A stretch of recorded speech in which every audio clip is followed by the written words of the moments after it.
Annectens, connecting professionals.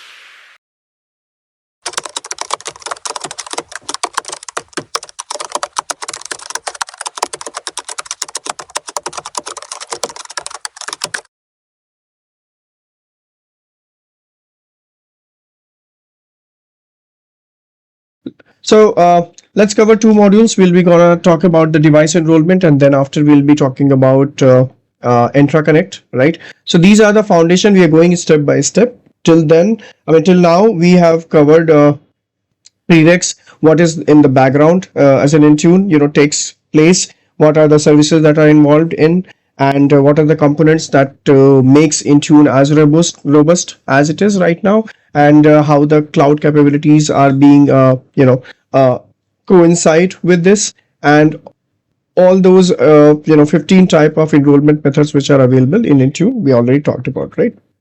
Now we're going step by step. These topics we will be fragmenting it, and we'll taking one by one all these topic, and we're starting now with the prereqs, what sort of requirements that you need to set your Intune as an architect.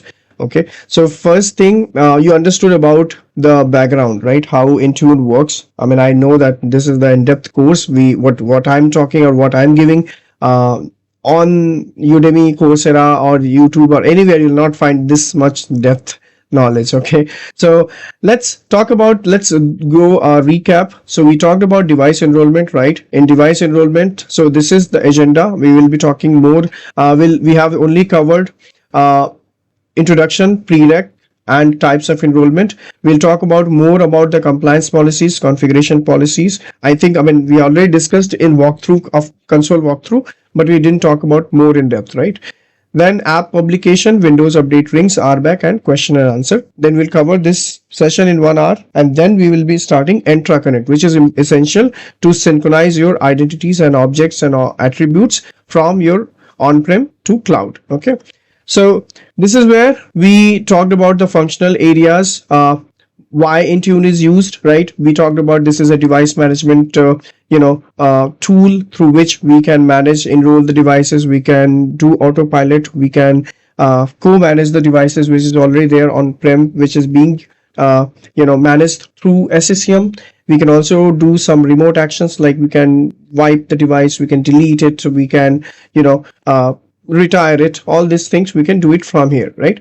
Then we talked about endpoint security, so where we have a very dedicated session for endpoint security. We'll be going more in depth in this topic, right? Which is giving you more concrete way of having a complete grip on your device. You have very much good control on the antivirus, firewall, disk encryption, EDR, everything we'll be talking about here, right? Then we're gonna understand about the compliances, conditional access, what are the differences between both, right? How the signals work. Then we'll talk about some configuration profiles, then how you set the settings from the setting catalog, what sort of templates that we have available, like what are the certificates that we can utilize. All this we'll be covering in this. Then reporting analytics. Reporting is something when you deployed something, and overall you just wanted to see those important reports to figure it out what is happening, as an audit logs or compliance reports to identify how many machines are actually part of the compliance or not, everything. And then we'll talk about the integration. So integration, we have a separate topic, Graph API plus PowerShell. We're going to talk about more how we can set up the connector, how we can utilize that, everything. So these are the 6 pillars actually, which gives you your these 6 pillars are underlying in your Intune. And Microsoft Entra ID is the directory, which is cloud directory. Of course, earlier we used to have Active Directory, which is more purely based on top of your on-prem, right? Now this has been a next extension of it, or it is leveraged now through cloud. We can have those directory access, objects, attributes, and everything. We can access it using the name, which was earlier, it was Microsoft Azure Active Directory. Now it has been renamed to Microsoft Entra ID. Okay, so every tenant have their own Entra ID, they have own directory, and they are going to, your Entra is going to leverage that. It's going to surface all the information from that directory. Okay, so this is what we are going to talk about. These are the functional chart about it. Device enrollment, we already discussed about how the device enrollment is something when you're registering a device with Entra, and you are installing MDM management channel on top of it. Then this is what called enrollment, right? So there are three broad approaches which is being used in our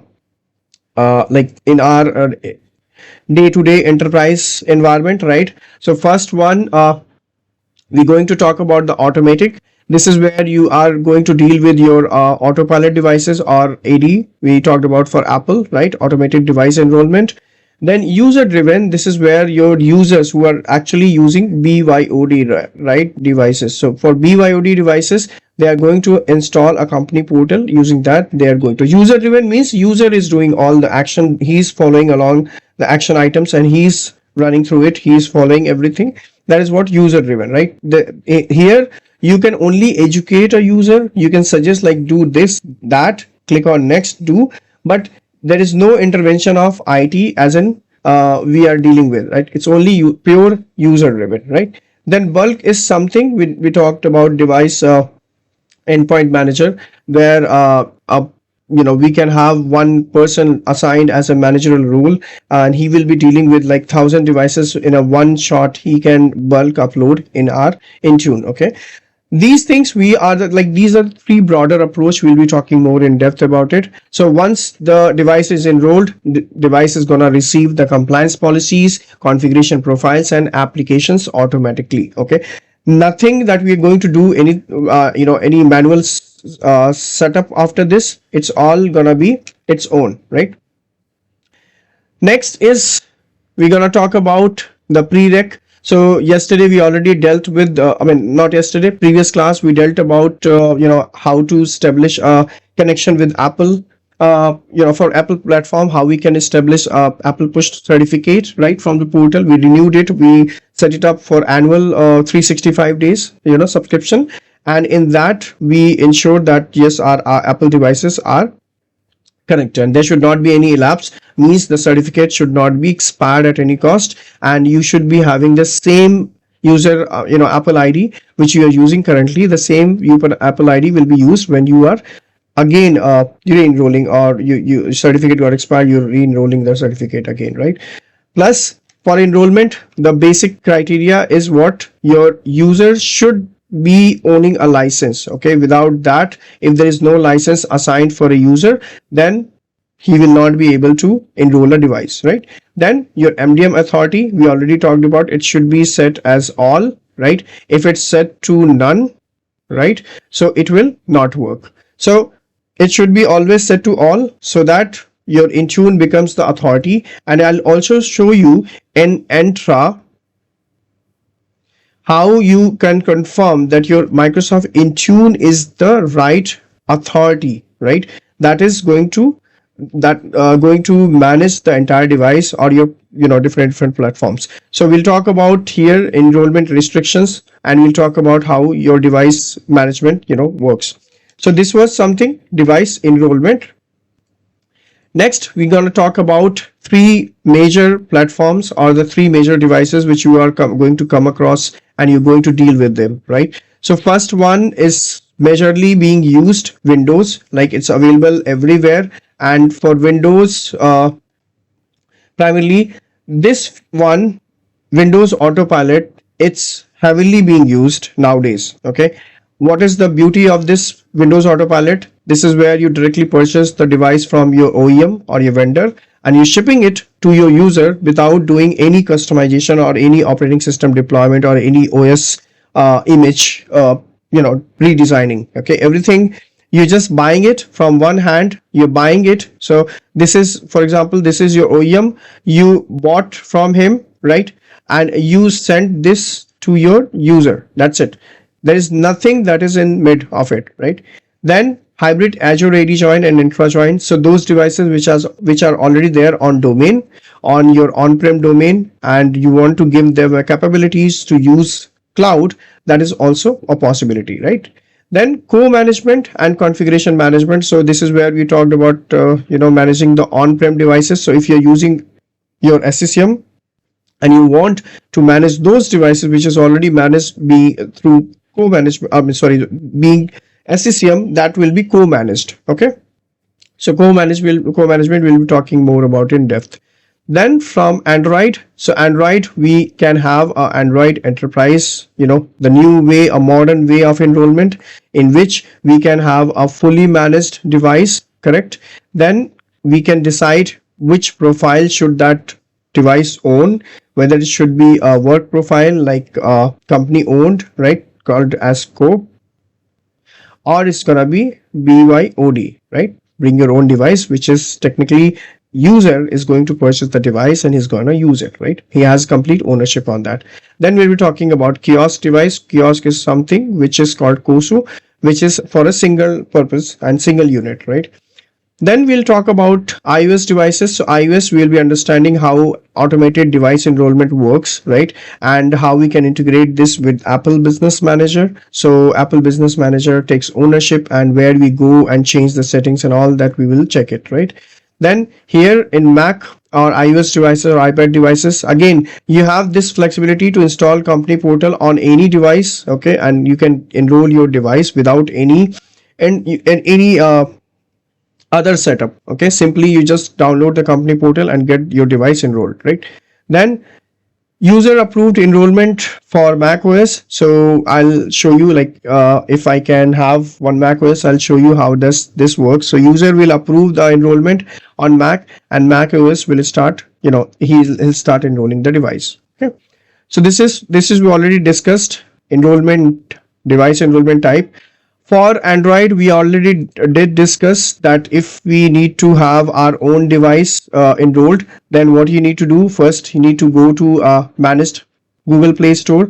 From there, you need to connect. And what email should you use? You should be using the same tenant email through which you are logged in, or it's linked with your tenant, right? Maybe that should be a global admin account, or maybe if you have any service account which you just wanted to use for this provisioning, you can also utilize it, right? Here we are going to choose the enrollment method. So we talked about already, like fully managed device, we have four profiles which you can utilize.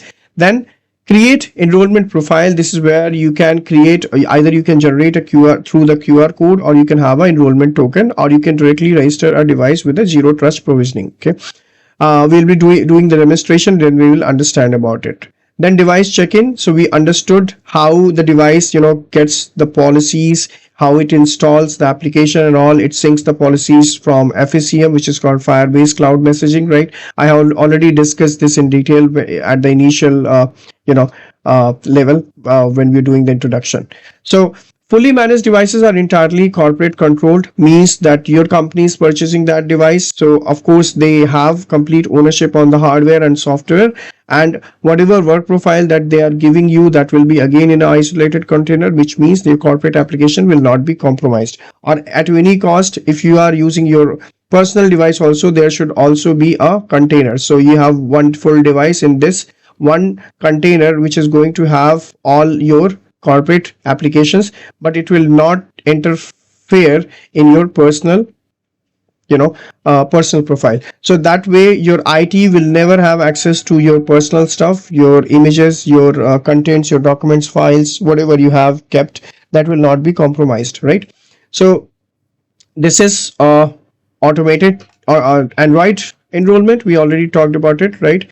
Next, Apple enrollment. Apple enrollment, we discussed that we require a Apple push certificate through which we can connect to the Apple devices, right? We already established that last week. I mean, I shouldn't be doing that, but because we already have a dedicated session for all this, but since just for giving you a heads up, or just giving you a demonstration, we did that.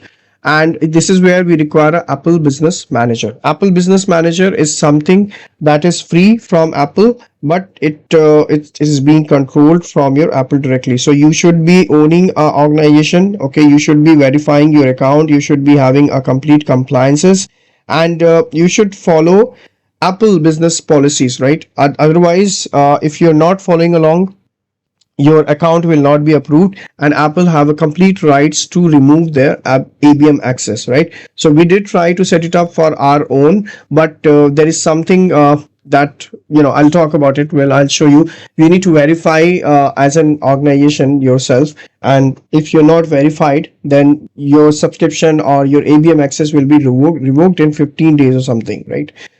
Then assign enrollment profile. So from here you can map a AD token, which is called automated device enrollment token, right? Using this you can assign it to enrollment profile, and that way whatever in the profile, whatever setting that you are performing, that will be completely controlled, supervised, and you can also have a setup assistance on the screen so that you can see it. This one is talking more about device auto enroll. This is where if you are using your BYOD devices, you can directly go to company portal, get that company portal installed, log in with your Entra, and then sign it up. Okay, once it's successfully signed in, you are able to access company resources, right? I mean, company resources, where you will come across what are the compliance policies that are set, whether your device is following that compliance policies or not. If it's not, then the company access will be revoked completely. I mean, it won't allow you.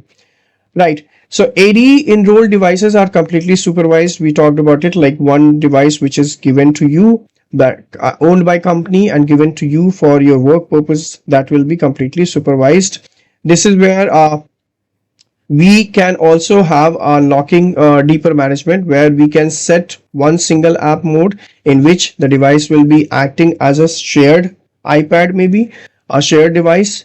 That way you will come across this to prepare a profile called shared iPad. I mean, shared iPad is like everywhere. If you go to any shop, or if you go to any jewelry store or something like that, so everywhere, or you go to properties, right? If you go and visit to any properties, they will have some iPad which is again shared with everyone, and that is being used. So this is where you can have one iPad, which we can have a supervised iPad, and that you can control using a deeper management. We can have a single app mode here installed, right?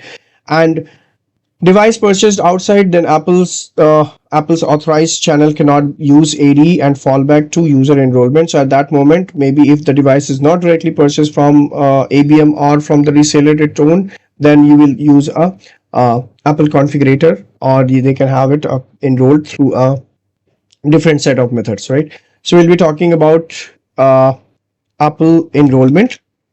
Next, we'll be talking about Windows, which is very hot topic here.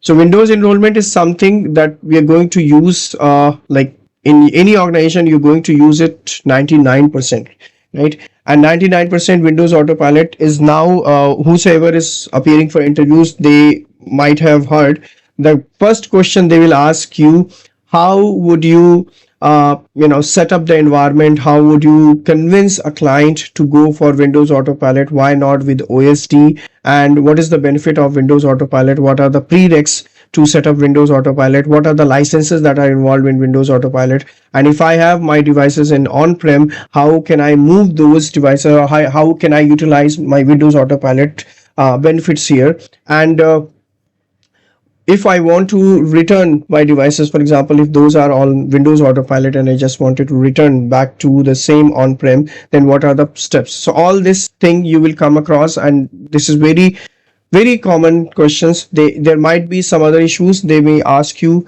with different patterns of their autopilot build. They may ask you like what about the hybrid join, and what about the Entra? Hybrid join is also a very hot topic. In hybrid join also, they will ask you like, if the domain join profile is not reaching out to the device, then what is the best solution? What is the troubleshooting? Everything, right? So we'll talk about all this. Okay, so first, register your hardware hash. You need to extract hardware hash, or you need to harvest. Okay, you will hear this term, harvest. So we need to harvest hardware hash ID from the devices. Then we need to create a deployment profile. These requirement profile will be two types. Okay, one is called user driven, and another one is called self deployment. Okay, self deployment. And this the third one is called white glove. So white glove is hardly, I mean, if people are doing it, so those people are either of field support engineer, or they are the local IT team who is going to manage it. But majority of the time you will be dealing with these two, user driven or self deploying. User driven is 90% user driven, and this is where you assign a dynamic group. In that, like in intra, you create a ZTDI deployment, right? Using that, you create a dynamic group, and then you target all those autopilot profiles. Those will automatically fall under this group, and then you can create a deployment profile that will be targeting to this group, and then you will have a automatic deployments. So this is where you don't need to do anything manual. Whenever your OEM or a reseller is going to upload the hardware hash ID in your Intune tenant, this will automatically fall under this zero touch deployment ID group, and that group you will already have some assignments or deployment profile which will automatically trigger the Windows Autopilot. So as soon user is going to open their laptop, he is going to select his language, his keyboard, and your OS language, keyboard, and one more region. Then it will automatically comes to the autopilot ESP page, right? So we'll understanding about it. Then OB plus ESP. So when device is booting up and comes to the branded out of the box experience, this is where the ESP page comes into the picture. ESP page is a status page which tells users like what is going on, okay, where is the device. Okay, so each step is going to tell him, okay, credentials are verified.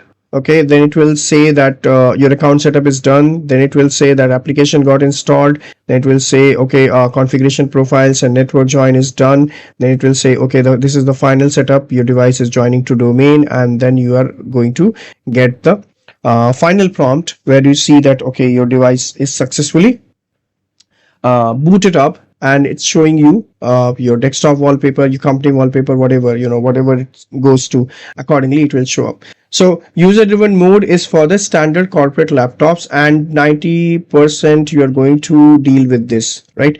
Then self-deploying and pre-provision mode, that skip user interaction. This is required when you are doing self-deploying or pre-provision something where you do not require any user interaction, right? Entirely. If you are shipping something, or you're setting up any warehouse, or you're setting up any anywhere, like we talked about launch, we talked about airports, or any shopping mall. So where you do not require any user interaction. When user interaction is something when you're setting up the device, but after that you do not want any users to sign in to this device, right?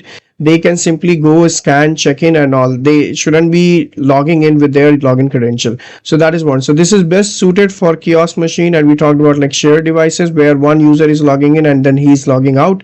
He's not staying there, his profile is not staying there, so we can easily deploy that profile and kick his data out as soon he's logging out, right?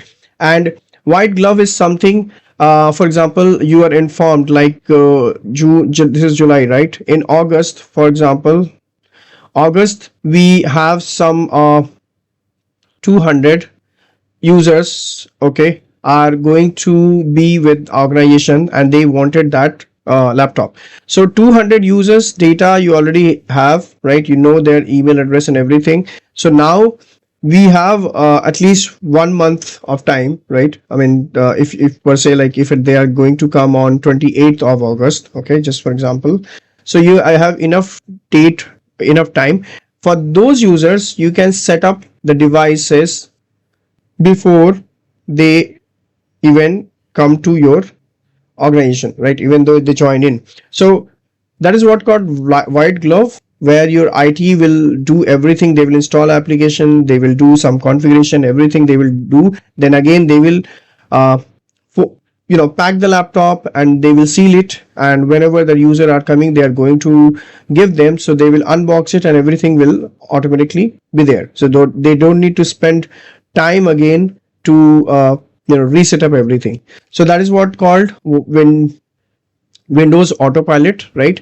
Then we understood about now we are going to talk about the compliance policies. So compliance policies is something that Compliance policies are something that where you have some set of rules, right? So you wanted to assure that you have the right device, the integrity is checked, and the device is healthy enough to trust. So it says that defines the minimum security baseline a device must. Like there should be encryption, like BitLocker should be on. There should be password strength, like it should be 8 digit of password. There should be OS version. So for example, we should be having a 25S2, for example. I'm just calling it out. So that way you can have it, and device should not be jailbroken. Or if you say I'm doing Android, so maybe it's like what it says 15th version maybe, and if I'm doing iOS, then it should be 17th. Not sure. I mean, this is what it should be, at least the minimum requirement. It should not be jailbroken or root detection. Jailbroken is something, if someone has cracked the operating system, they have penetrated and they have customized the settings, that is what called jailbroken.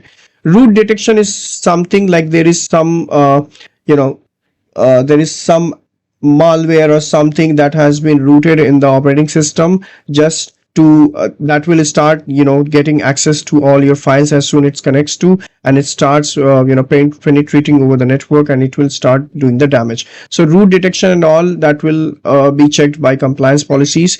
Then it will evaluate continuously. So every 8 hours, that is the check-in time, every 8 hours it will roughly go and check on the device. And also it will keep on reporting to your Intune that this is the current state of this device, right? And it also feeds directly into conditional access as the primary device trust signal. So every now and then when you are trying to sign up, it keeps on sending the signals through your primary device to your Intune and Entra ID, stating that okay, this is the health of this device, and so far everything is going good, right? So it is as good like I am not sure if I have talked about it. This is your, for example, this is your office premise, right? And you are just coming here. So first check, you already have a security guard, right? And he's going to allow or disallow, depends upon your ID and identities, right? If he says okay, fine, you can get inside, then you'll come here, you will reach to the building gate. This is also, there is a one security guard who's going to authenticate your identity. Then inside if you go, there is also one what do you say, access access card, where you need to go and give your access. If that allows, then you are allowed to get in. Then in your on the floor there should be something called ODC, right? In ODC also you will have your offshore ODC is something, your offshore location, where you go and sits and connects to office network. So there might be some gate where there is some access level on which you need to authenticate or use your card to authenticate, and then you get inside. So that is where like you have a multi-fold compliance policies set up everywhere, and keeps on sending signals. If this allows, you means this signal is positive, and if this disallow means the signal is not positive, which means that they do not trust you as an employee, or they do not say that you don't have proper access. So maybe they might ask you to write an email to your manager, get an approval, or just talk to your manager or anyone who's the authority from your team. They can help you dropping an email, and you can get the access and you can get inside. So everything depends upon the signal. The same way device is also going to send a signal for the trust. If there is any miscellaneous activity that is performed, then the trust will be broke, right? And that moment the device will be marked as non-compliant. So for compliance policies, nothing, we just need to create our device compliance policies from devices blade. You can go to compliance policies, create your policy, check the configuration setting, whatever you require that you can set it up, and also action the non-compliant devices. So if you find there is any device which is non-compliant, you can simply restrict that device access, and you can also set some grace period if the compliance period is over. After the restriction, if you see that okay, there is some room for this device, maybe 30 days is the maximum date when the device will be allowed to check in, and after 30 days the device will marked as non-compliant. But after this, okay, let me draw it. After doing this, so for example, this is a device, right? And we got 30 days, right? 30 days we have option to set the device compliance policy. I mean, compliance policy is already there, it's evaluating, but it's finding that all the settings are correct, but only one setting which is mismatching, which means that the password policy is not correct, or the password which is set on the device which is not absolutely correct, right? So what it's asking you to fix this particular problem. And if they say you are given 30 days to fix this problem, what if the 30 days is over? Now I can give you more 7 days. Okay, so for example, if I take this month, so from 1st of July till 31st of July, I have given you this compliance policy set, and during that, like 31 days, you have policies will be evaluated, and they will figure out that okay, this is the problem, right? So this will mark this device as non-compliant in 30 days, stating that okay, this setting is not there, and we will educate user to fix this as soon as possible. What if after 30 days he's not fixing the problem, is still having the same problem? At that moment, we will give him more 7 days, means the next August, right? We can have it like 7th, maybe 7th of August. I will retire this device, okay, stating that this device is non-compliant, and restrict the complete access, and this 7 days will be given, that is what called grace period. Okay, this 7 days will be given as grace period, and then after, this device will be marked as retired. Or we can also have a notification or something, you can also copy to his manager, he can also take care of it, why your device is non-compliant, something like that, you can do it. So compliance, you may check with different settings, what we just talked about it. So for example, you want to check the file encryption, okay, so your device should have a proper BitLocker encryption. On Windows we have BitLocker, Mac we have File Vault, that should be enabled. There should be a proper minimum OS level, or also you can evaluate with the patch level, right? Then it should not be jailbroken at any cost. It should not be your device should have a proper device password or pin, okay. Then your antivirus or defender status, that should show as green. There should not be any critical or any issues with the defender status. Then threat level for the defender, if you have set a threat level, so that can also be evaluated as in compliance, and if anything is missed out, and if that is prereq, then your device will be restricted with the required access. Okay, next, setting up the compliance we talked about. Now we'll talk about configuration, then we'll do the comparison of both. So configuration is something we're talking about the settings, okay. Compliance, we talked about what is there or not, so we will do like pass and we'll do the fail, okay. That is what your compliance is talking about. This is what we are talking about, the settings, okay. As I said, I have a phone, and on this phone I have some camera, okay. So this camera, I can target it whether I want to have it, or whether I want to not have it, right? So from setting catalog, I can pick any individual settings and I can deploy it. For example, if that setting is missing from my template, so I can do a CSP here, right? So we can do a customized setting. This is not customized, but this is already there on the device. We are just going to pull that particular setting, and we're going to deploy it through Intune, because Intune does not have that template, or does not have that setting, is still in their catalog, okay. From here, you're going to choose the assignment, where you want to deploy it. Templates are something which are readily available, templates which you can easily deploy. We have device restrictions, email, we have PKCS, we'll talk about PKCS in coming sessions, Wi-Fi certificates and all, endpoint protection, all these templates are already there.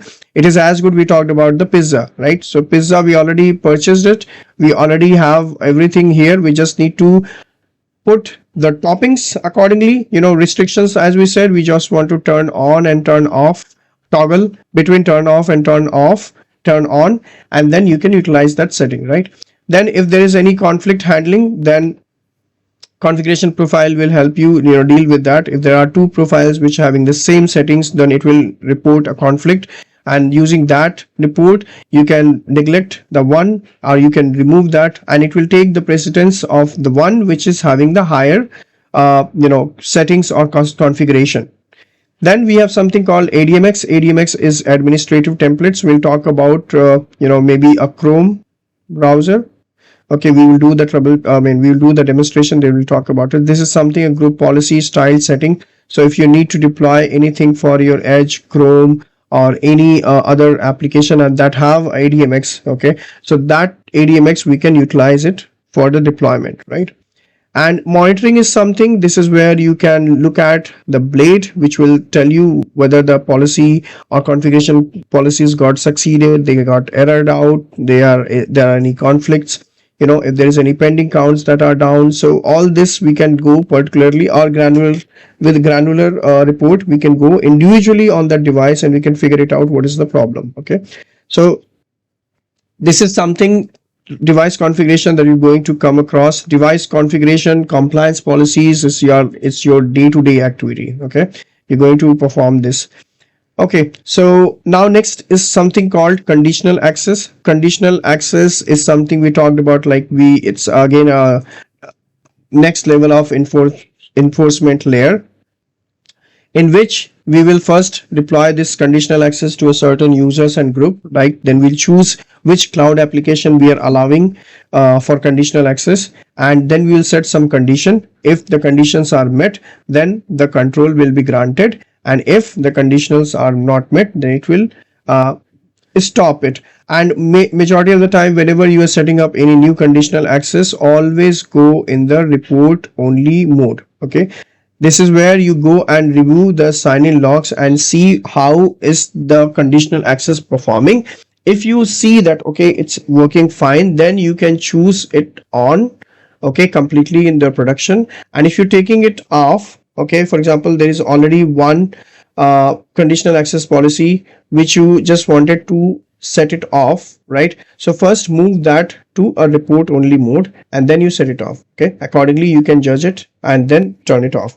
So here we have a requirement. So whenever you want to use conditional access, ensure that you are having a Entra P1 account, and this Entra P1 account is already included with EMS E3, right, and also with M365 E3 and above. So if you're using E3 or E5, you can have this Entra ID P1 account. And P1 is something very basic, and then majority of the companies, they will have either P2 or they will have something called suite. Okay, so conditional access again is an enforcement layer, which is consuming whatever your compliance signals are going to send, and then again your Intune features are going to be worked accordingly. Okay, so this was conditional access.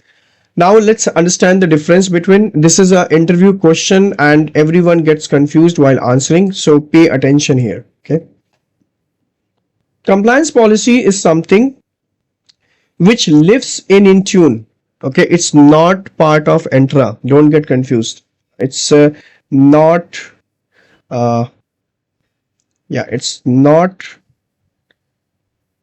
part of Entra. So don't get confused when you are answering in interviews, right? So this is not part of Entra.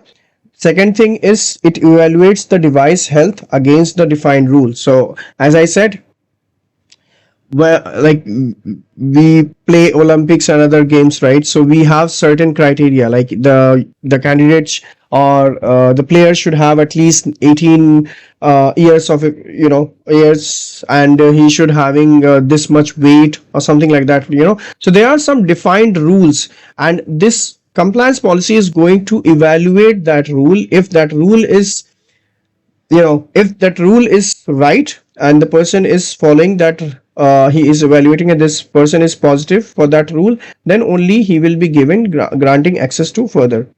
Now This produces a status, so it just tells you like what is the status of it. Whatever defined rule that you have set across, it will show you like whether it's compliant, non-compliant in grace period, and it has no power on its own. So if there is no setting and you just say that the compliance is showing as non-compliant, so there's no way that you can have it your own settings to turn it off or turn it on, right? It will simply just block the access. So you need to be very cautious when you're doing a compliance policy. So, and if you're assigning it to something, you need to be very much rigid about the compliance settings, and accordingly you can deploy it, right? And example rule we're talking about, like device must have encryption enabled. So whatever your device, for example, a user is already tried off setting up pin and everything, all the things are properly met, but the encryption, because user do not know where to check and go for the encryption, right? Where to check for the TPM, where to check for the safe boot, right? So at that moment, this compliance policy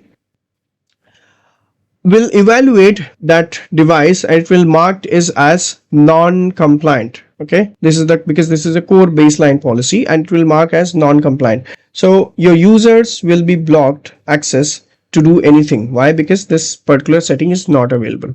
Let's talk about conditional access. Conditional access is something which is governed by Entra itself. It is not part of Intune, and it will ensure, it will look at the sign-in logs, right? So from this compliant device, okay, I have a user who's putting it his username and password, right?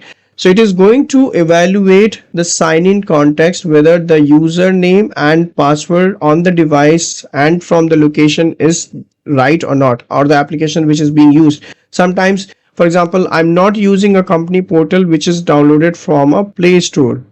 For example, I downloaded it from some website. Okay, so it will also go and check the integrity of that application. If it finds that application does not meet the integrity criteria, it will block that sign-in as well, right? It will produce a decision which allows, blocks, or requires extra control. It will actively pass access to cloud applications. So again, we talked about like security guy, right? So this security guys keep on checking whether you have a ID card or not, whether you are a proper employee of this company or you just walked in from outside. So he will keep on checking, and then he will block or require extra control. He will give it to you and also give you access to cloud resources and applications, right? So example, it is blocking a sign-in unless the device is compliant and MFA is satisfied. So for example, this user is trying to get inside and he does not say his first name and his employee ID. So that is what the MFA is not satisfied and user will not be allowed to get inside. Then it will be asked for the compliance. They will ask what is the ID card. Okay, do you have any ID card? Because MFA is not satisfied means that he was not able to provide his username or his complete name and his employee ID, right? So at that moment, both did not satisfy, and then he will be asked for ID card. And if he, does not have ID card or he could not produce it, then the access will not be given. So it will be blocked access for him, right? So in one sentence, there is no jargon. Okay, this is where you just go and take a look. It says that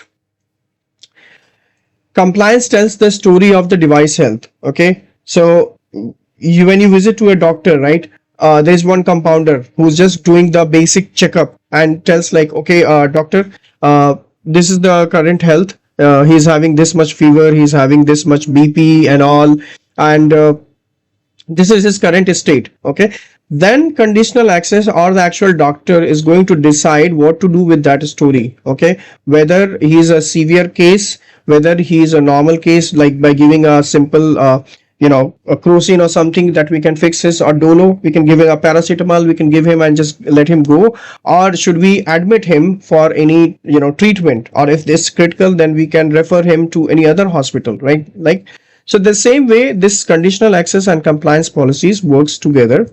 Okay, then compliance versus configuration settings. Now we talked about compliance versus conditional access. Now we'll talk about the configuration profiles and compliance settings. So configuration profile is something where you are setting up some specific setting to the device, right? As we talked about, like the camera. Okay, so camera we don't want to enable on the device, so we are just going to set this setting and disable the camera.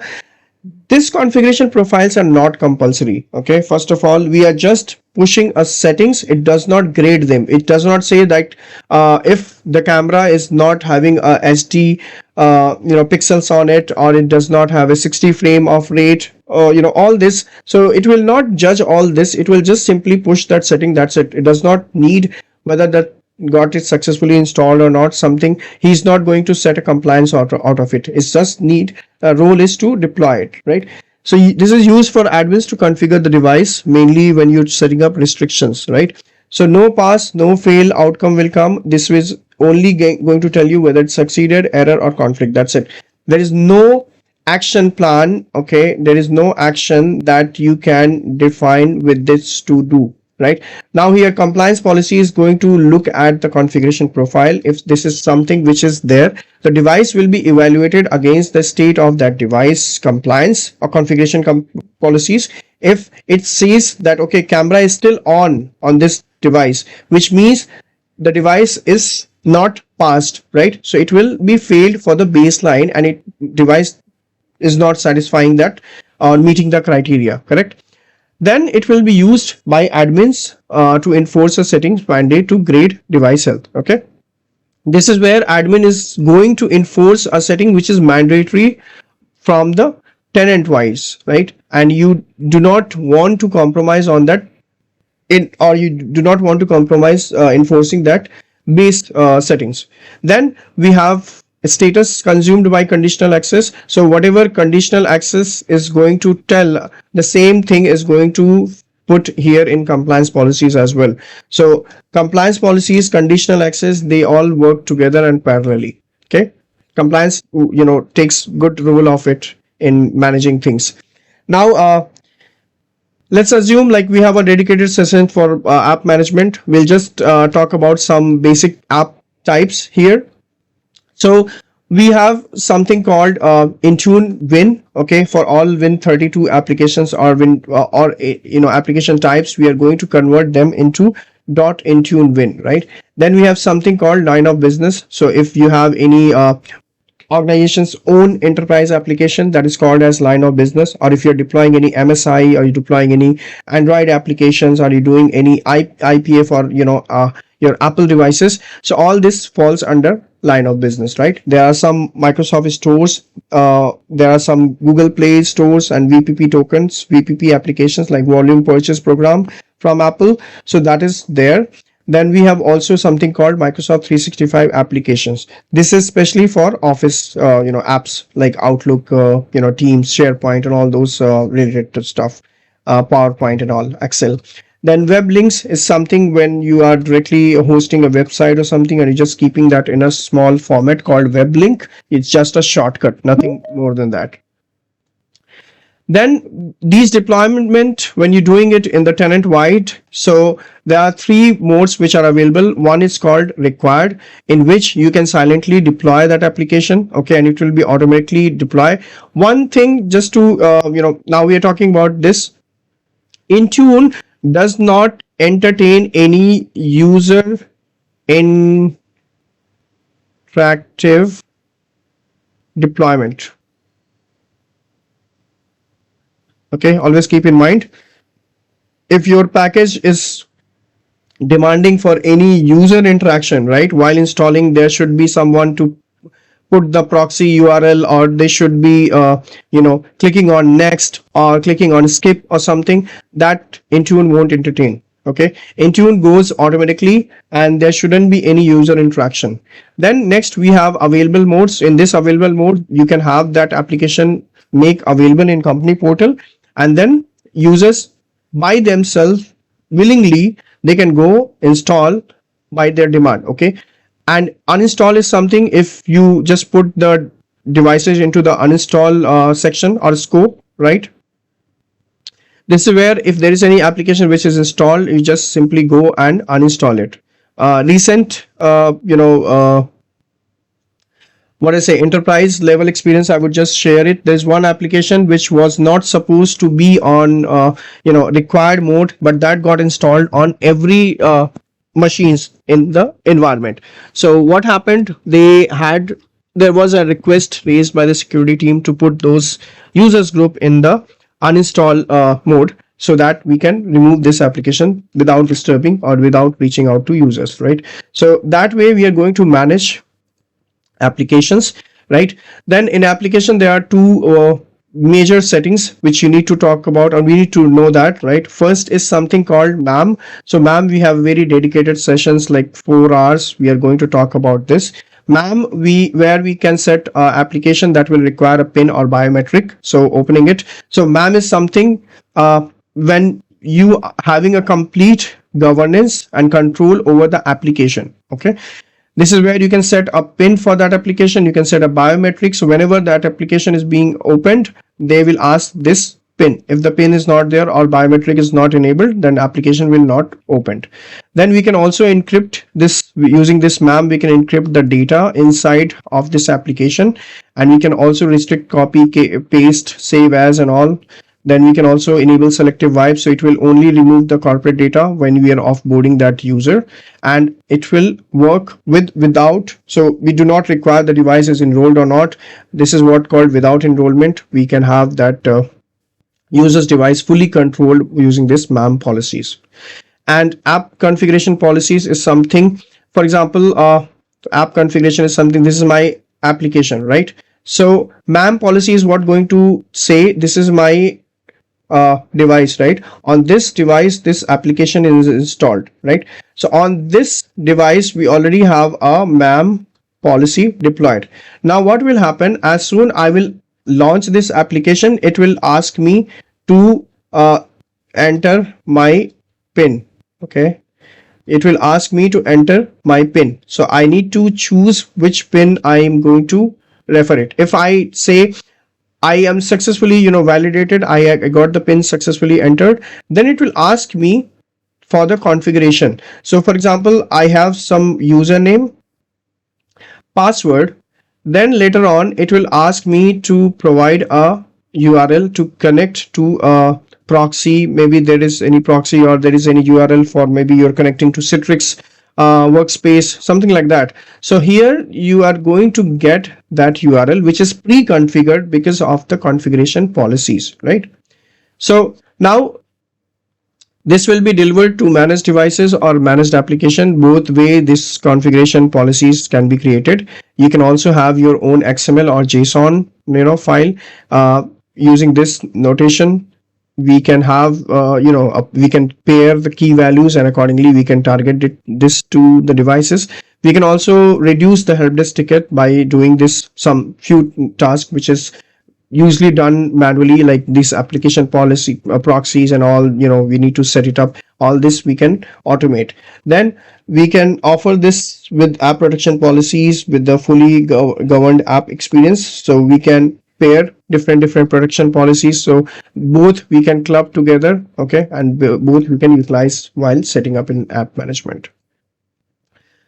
This was something app management. Then device enrollment demo, so we will do the demonstration later when we are going to talk about separate scopes or the platforms. At that moment we are going to talk about it, right?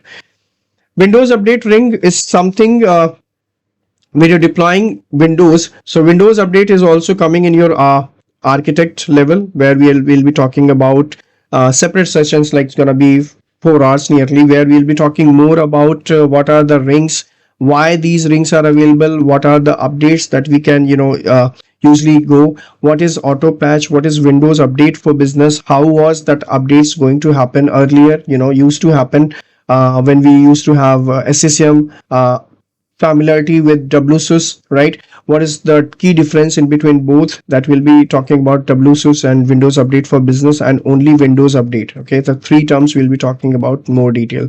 And this is where we can just to give you a heads up, update rings. This is update rings, like where you divide your devices into different chunks. For example, I have total 1,000 devices. Just for example, I have total 1,000 devices in my infra. So what I will do, I will take 100 device. I'll do this one. For example, I will take 100 devices as my test and pilot. Okay, if that 100 devices going over, like 0 day I've given it, like as soon patch Tuesday comes, as soon Microsoft is sending their update, it will directly hit this test devices, and 100 devices we will do the pilot testing and we'll configure, like confirm whether it's working fine or not, right? Then we will decide first rings where we will be having some 200 devices. Okay, these 200 devices going to be first ring where we have a uh, the setup date is till 7 days. So 7 days we will wait for this patch to test, right? And if that goes well, then this will be deployed in 3 to 7 days. This early adopters, or we can call this EA, these department will evaluate these updates. Okay, so these 200 devices will fall under this category and they will evaluate. Once they figure it out, okay, in 7 days, like this patch is going well, and for applications and all, yes, we can trust on this is not creating any problem, or there's no vulnerabilities that lately we come across, and then we got to know, then we start working on that. So we got this. So 300 devices are covered here. Okay, then let's take it like 400 one extra 400 devices we just got covered here. So this is going to be in your 7 to 14 days. In 7 to 14 days, so first deployment, or the patch Tuesday, for example, the patch Tuesday was on 14th, right? So after 14th, 14 was the patch Tuesday, then we will wait for 7 days. Means this is where we're going to have it on 21st, for example.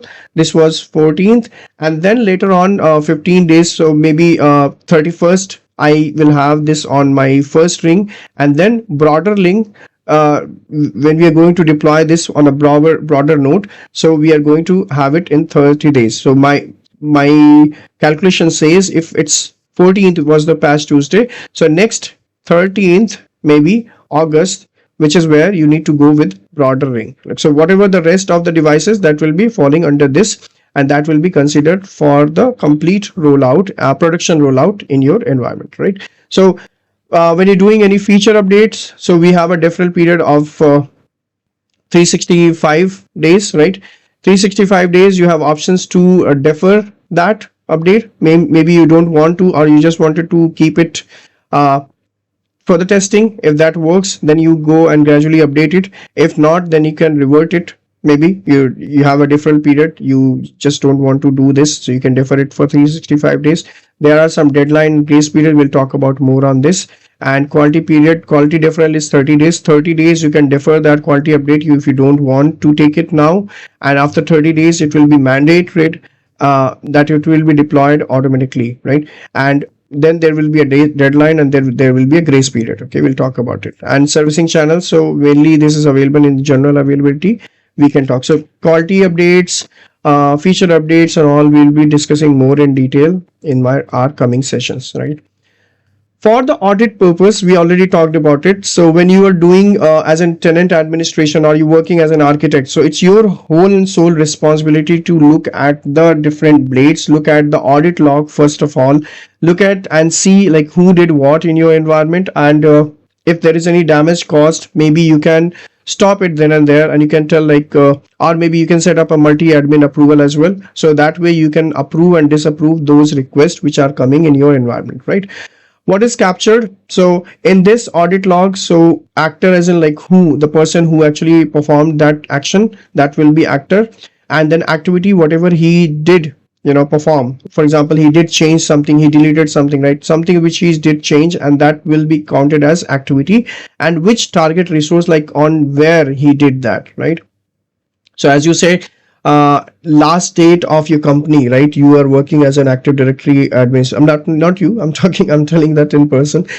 Someone here did that actually. So he was working as an ID admin, and it was his last date, and there was some conflict happened with his manager, and he just deleted some configuration and some records which has affected a lot in the production environment, and EMEA, APAC, all those were down because of that group policy and updates. And he did not tell exactly what he did.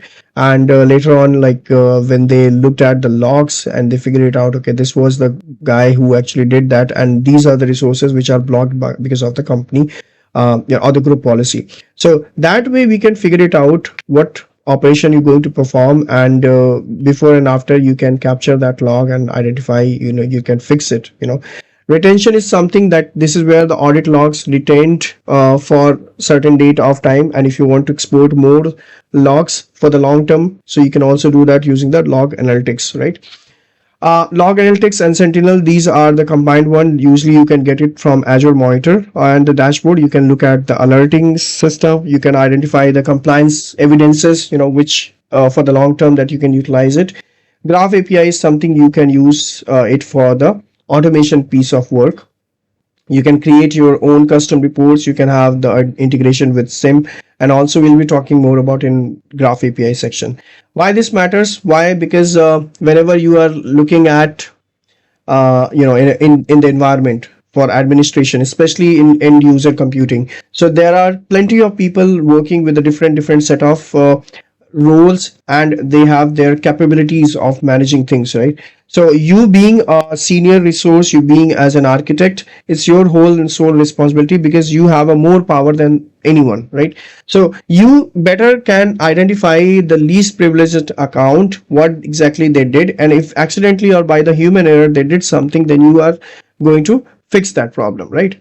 And there are some RBAC rules. So RBAC rules are the role-based access rules. We are going to talk about it. This is especially for the admin role. So admins who are like all the time they are engaged with Intune administrator task, like the senior resources I'm talking about, more than 10 plus years of experience, they are given with Intune administrator task, right? Then help desk operators. So these people who are dealing with the users on day-to-day basis, they're taking remote of them, they're performing certain actions, they're suggesting like this is how you control or you configure your device and all sort of things. They can do it like here. Then we have someone called policy and profile manager. So this guy is going to manage the configuration and compliances. So dedicatedly, I mean, I hardly see that people having this policy and profile manager role, but this is also a built-in role, especially when you're dealing with school or university, right? And then you have a school administrator account. This is where proctor or your vice principal, these people, going to have a full, administration, and they are going to run through the scenarios, what happened exactly, and then someone is going to fix the permission sets. So this cannot be edited. This is something which is built-in role. But for example, you want to create a custom role, then you can use this built-in role. Okay, you can convert this into any custom role. So whatever in this administrative role you want to turn off, you can turn it off, and then you can utilize it as a custom role, right? So this is where you can have a granular permission. For example, in device interaction, device restrictions, I don't want to provide them to remotely wipe any device or retire any device, all this, so I can stop it, right? Then I can also combine scope tags. So using this limit, I can have one help desk team for one particular region, right? For example, I talked about earlier that we have a Japan help desk team who are going to work with only Japan users. They're not going to deal with any other, or they do not have visibility for other users devices. Okay, so that way we can customize it. We can also, this is for regional admins, as I said, for Japan or any other region like China, and also they will have a dedicated help desk team who's going to manage that, right? Then you can follows the least privilege, because we are not issuing them full control over the roles. So that way we can curb that as well. And then you can create under this, you can go tenant administration and roles. You'll figure it out. So we'll talk about RBAC more detail when we're dealing with that, right? Okay, some general troubleshooting which you need to have on already whenever you are troubleshooting, maybe for any user or any issues, maybe. So some checklist which are there which you need to follow. Okay, first checklist, you always look at the license of the user. Okay, If the license is not assigned, that user will never be able to enroll the device. That's the first thing, right? Second thing is, what is the limit for that enrollment? We already talked about it, already showed you up. Enrollment restriction. So what is blocking for that platform? We need to identify whether his OS is out of date, whether he's using some Chinese brand which is not allowed maybe. And you can also look at the APNS certificate validity. So I mean, majority of the time it will be there. If it's not, then you should get an alarm. If it's still not renewed, which means something is wrong. Okay, so you need to contact your client.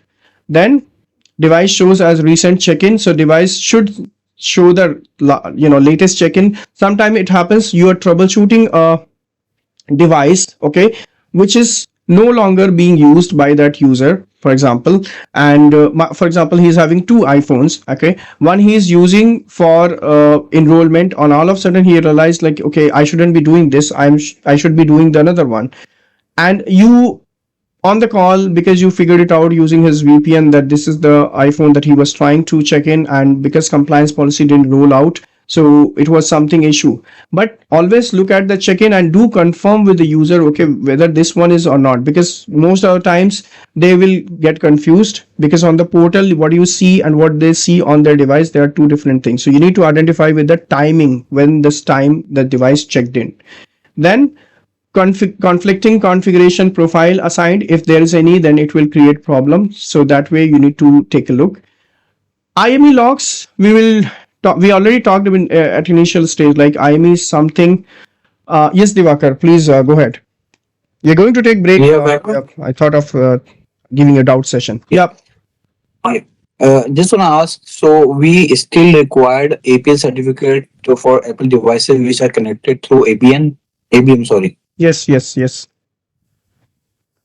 Okay. Like MDM for APNS is APNS and your ABM. Okay. Mhm. These two are required. For example, APNS is something when you are going to push any notification services, right? So these are two different things. ABM is something which is Apple's portal, okay, that is used by the organizations to manage the Apple devices which are purchased for the company, right? So this is where For the company in a bulk. Company in the bulk, right? So think is it is as like inventory and ownership portal, right? So ABM, where Yes. it will behave like your personal, for example, if you say you have a personal devices, so of course you do not need any ABM. If user is manually enrolling the device, you do not need any ABM. Users can remove management profile by their own by going to their general VPN settings and all. From there they can do it. They do not require ABM. ABM is when required when your Apple knows that device belongs to your company device. When they want to automatically enroll this into Intune, device becomes supervised at that point of time, and your management becomes mandatory. So that certificate or the certificate which is going to install on that device, that will manage the entire device as a supervised device, right? So this is where your ABM is needed. So, and the one we talked about ABM for this AD, we already talked multiple times, like automated device enrollment. This is where when you're having Your voice is breaking. how is it now? Is it fine? Yes, fine. Okay. So I'm saying when your company is purchasing like 500 iPhones devices, so instead of going manually and configuring them, you can have this automated device enrollment, which is for which we require ABM. So it will turn on the device, it will connect to Wi-Fi, it will sign in, and device will be automatically joined to Intune. So we do not require any IT admin here, right? So I'm sorry that I'm interrupting you. Interrupting you. When we are connecting 500 or 300 devices in a bulk through ABM, we still need that APN certificate. I'm just asking this. So I'm coming to that next. Your APN Apple Push Notification Services here. What is APNS actually? This is a cloud notification service, right? It will allow your Intune to communicate with Apple devices. Okay, it is as good like think it as a messenger. Okay, a messenger who's going to talk. Okay. So a messenger, I mean, like your Intune cannot directly talk to iPhone, right? We already talked about it. So we require a messenger in between as a wall who's going to communicate in between. So without APNS, your Intune cannot talk to, like if you are installing any application, you're deploying any profile, something like that. So it will not work. So APN is something to make the communication easy and pass it through. Okay, fine. Now coming to your question, you said what is the relationship between ABM and APNS, right? We talked about this. So in real scenarios, for example, I have a company who purchased thousands iPhone, right? These 1,000 iPhones, Apple purchased from Apple's reseller, and you uploaded the serial number into ABM. Now this step, Yes. first step we purchased, second step we first step we purchased and uploaded in ABM. Second step, your IT is going to log to ABM. They're going to assign the devices to a particular server, and then your iPhones are still, users will receive it in a sealed phase. Once they are turning on, right? So Apple is going to check in with ABM, and then Apple is going to tell to these devices that you belongs to this company, right? Then device will enroll to Intune, and this is where your Intune will use APNS to send the commands. Okay, like for application installation, VPN, Wi-Fi certificate, whatever it is, it is going to manage that. So this is a interview question. I mean, the good thing that you asked. For example, I'm an interview question. I've asked this question as well. Can Intune manage Apple devices without APNS? Okay, so answer is no. Right, because APNS is required and mandatory for all type of Apple MDM solutions, because Apple devices only accept management commands through APNS only, right? Second question is, so it doesn't matter that you are connecting one device or in a bulk through ABM. You always require this APNS certificate for correct, that. That's correct for the communication. Yes. Okay. And second question says like, can Intune enroll corporate iPhones devices without ABM? So yes, we can have a company portal and we can use it, and also that will not be as an automated device enrollment, but again you can have it. But if you're purchasing it, that would be manual, right? That will be manual. Automatic. It is not automatic, absolutely. Yes. Right. So I will add this question. This is a really good question. I'll add this complete document and I'll add it here. This is a good, like, people get confused in this. Okay, so we are going to talk about this IME logs. So this is where your IME logs gets installed when you deploy anything, any script or any remediations or any applications. The first thing gets installed. I think we already talked about like DM client. If you remember, we had discussed like device management agent is there by default on the devices, but when he requires extra capabilities which he could not do, then he required to have a IME which is going to be on Windows devices, and he is going to manage the rest of the execution stuff, right? This is going to have a MDM diagnostic report. You can simply go to setting, accounts and accounts work and school, export management, login to device. Okay, MDM diagnostic report is going to help you with all possible settings which are there on the device. Okay, everything that you want to take a look as an HTML format, you can double click and you can open it. I'll show you and how does it look like, right? Then you can go to event viewer. In event viewer, you can go to applications and services, Microsoft Windows device, and this is where you can go and look at different events to identify what is happening on the device, right? Then from admin center blade or Intune blade, also you can go to device and you can choose the device. From there you can click on collect devices diagnostic, and that way also you can pull the log remotely without disturbing user, without touching the device, right? So these are the ways through which, if you are doing any general troubleshooting, these are the common practice. I'll add this slide into our resources section when we are going to upload this video. Okay, so we will have you guys will have a complete reference of this slide. You can run through it and you can get to see more. These are the two URLs through which you can connect to your Intune. I think we already know it. Not need to worry. And these are documentation part that you can go and talk about. Take a look. So just to give a quick recap, we talked about device enrollment. We talked about prereqs. We talked about Android enrollment. We talked about Apple enrollment, Windows Autopilot. We have a dedicated sessions for all this. We shouldn't be worried about it.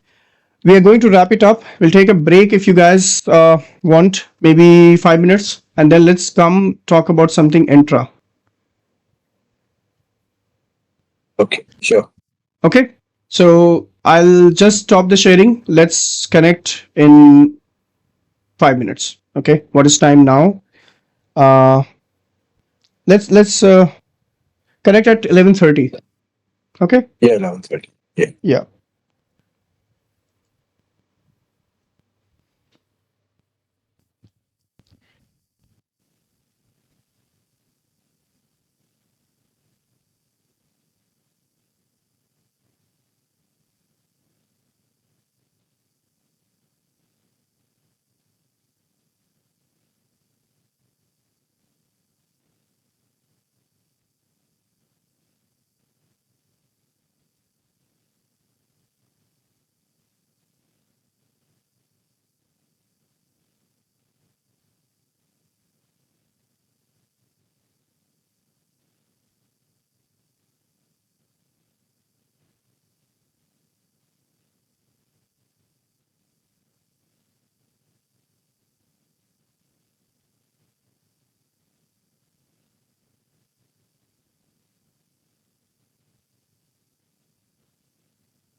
Yes, can you hear me?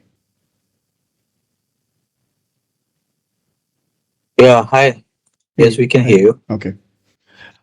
Just to ask you something, guys, like, did I help you or, update you about how to set up your own lab, your M365 lab for going forward, like for the demonstration or anything? Did I show you? Because I'm just forgetting. Can you please repeat? You gave us the instruction. Now I said, did we go through any lab setup session before? No, you explained how No. to download the lab. Okay. That's it. So we didn't talk. Given the URL. Okay. So can we do it today? Can I show you that? Because I want you to before I start this Entra, I want you to set up your lab because I want you to follow in next sessions because all this gonna be a demonstration sessions. I want you to, as soon as complete the session, you do and follow the same at your end, and that way you will have a hands-on grip whatever we are doing.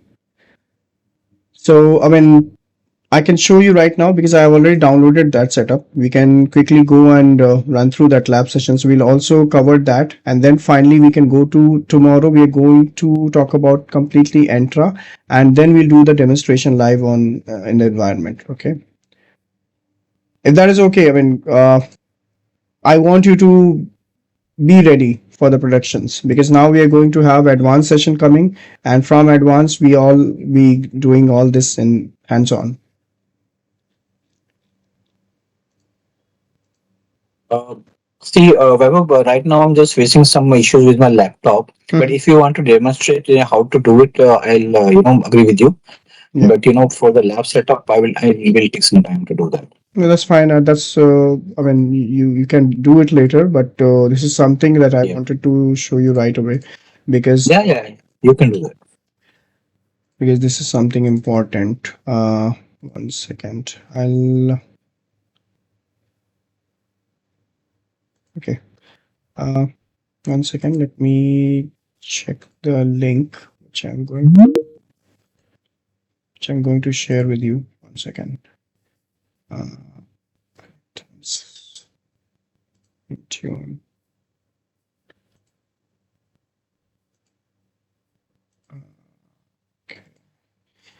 And benefit of it I already talked about, right?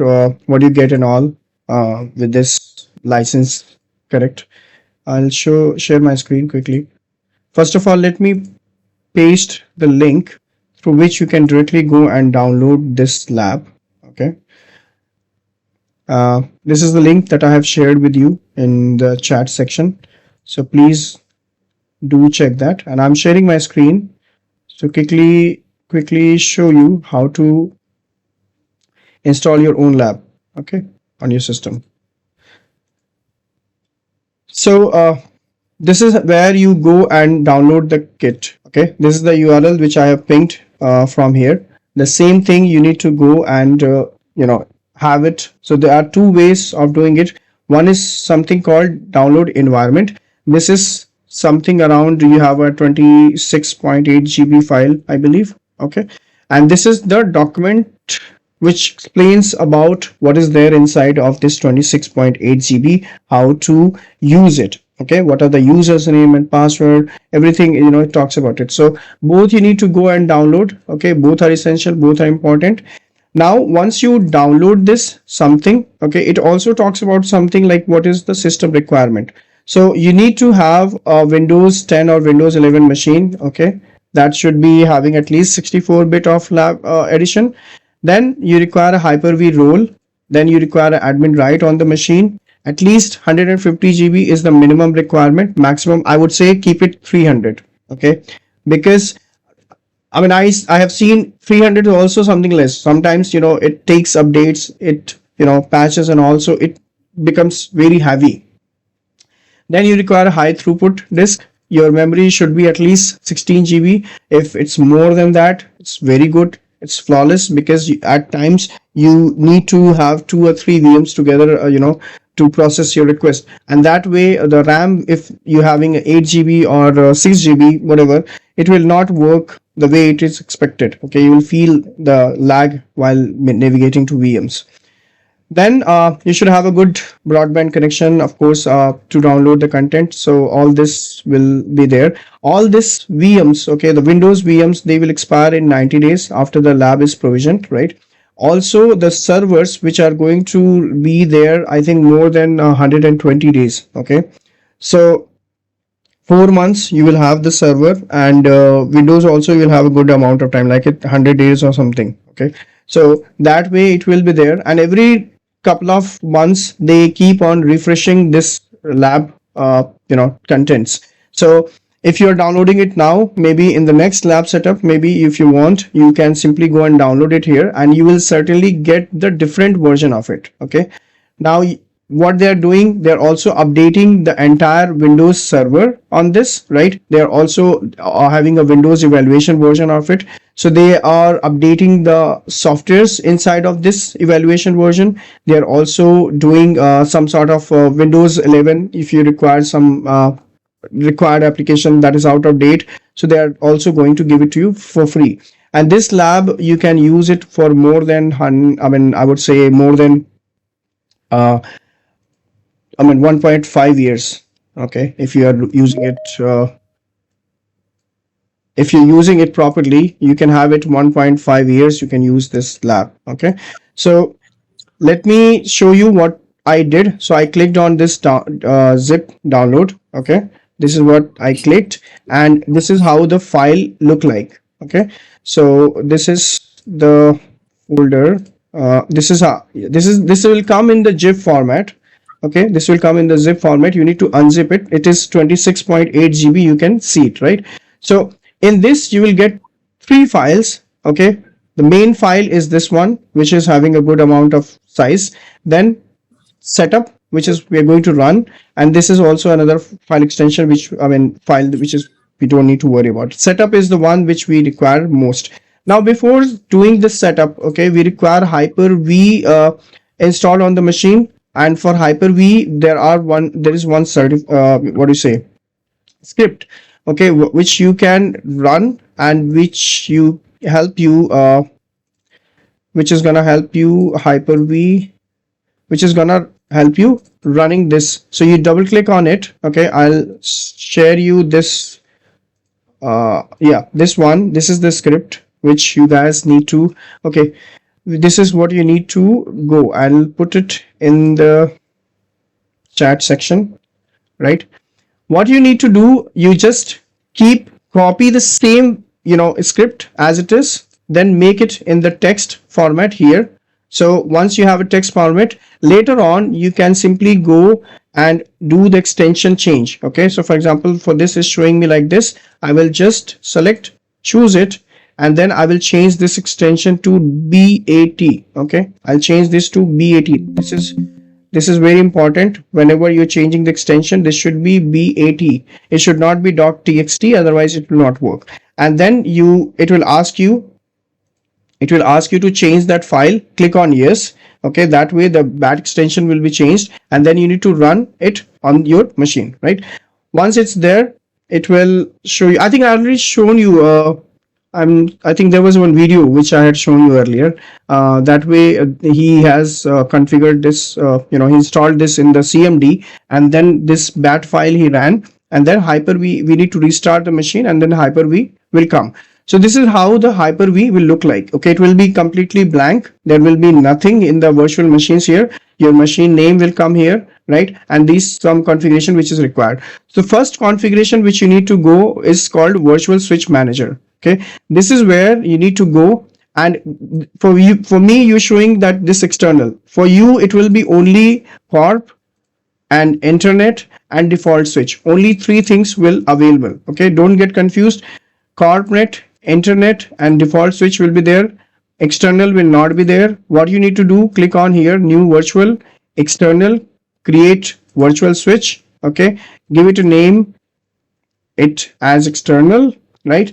And nothing you need to change. Just click on apply and okay. Since I already have it, so I don't want to duplicate this external here, and this is mandatory when you're installing your setup. Okay, so once this external is done, you come to this setup, right? We I think it's already in E drive.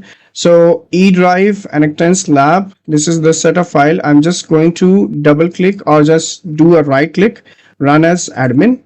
Okay, it will prompt you to click on yes. So prompt it and let's make it. Okay, this is how it look like, the first setup, initial setup, and you need to click on next, right?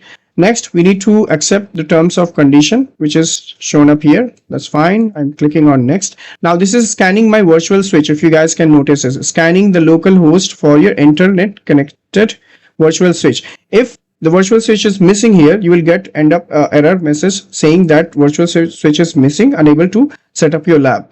So complete that switch. Now it says your lab is now ready to be provisioned. Please click to launch provisioning process, right? It will hardly take 20 minutes. So let's click on it and just let this complete. Okay, I want you to guys, I mean, if you don't have laptop or the configuration is missing, that is okay. But your laptop permits you to set it up, please do it today itself. So by tomorrow, when I'm covering the intranet, then we will start the demonstration of intranet, Entra Connect. We'll install that, configured it, because this is the first time. We need to establish trust also. Then install this Entra Connect, set up some PTA, PHS configuration, device RBAC and all. Then we are going to establish the service connection point. Then we'll click on next, install, and then our Active Directory data will be synchronized with our Entra, right? So all this will be talking about, and then we are going to do the demonstration for Windows Autopilot. Two profiles, user driven, and kiosk will not do it. In user driven, there are two profiles. One is called Entra join, another one is called hybrid. So we'll do the demonstration for both of it. Okay, so let this continue. I am not this, so this is not a recorded session, this is live, so you need to be very patient about it. 20 minutes it will take, but just give it some room for it.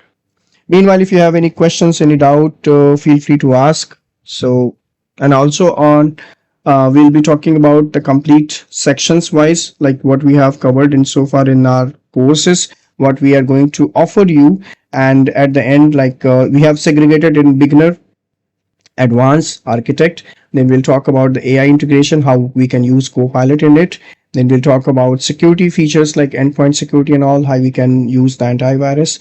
Then we'll talk about automation. So I'll provide you a huge number of scripts that you can use in your environment for multiple purpose. And also I'll navigate you, I'll show you like where you can capture the original Microsoft scripts which you can utilize in your environment. Maybe if you're just doing the demonstration or you're doing live, you can also suggest it for your client. Maybe you just do the testing in pilot section. Once it's done in that scope, if that works, then go ahead and do it for prod.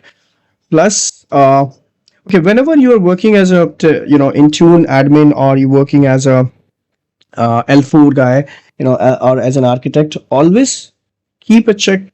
Like your client should have at least one test environment for all the policies or troubleshooting that you're doing, and you should always have some test devices to navigate through, right?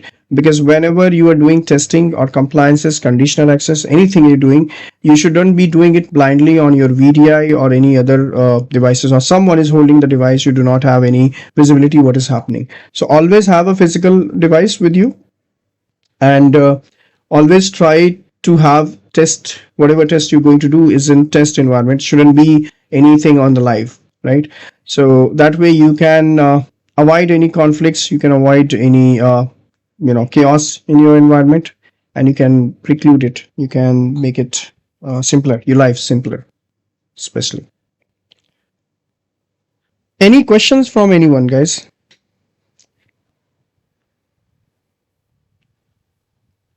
Anything you want to ask, or anyone who's appearing for interview? I see there are like 6 people in the row who are appearing for interviews from Academy, and One guy is from Sweden, so he's also appearing for one interview today. So I've already provided him some stuff. He's working on it. One guy is going for UST Go Global and Coforge, and another one he already appeared for Coforge yesterday.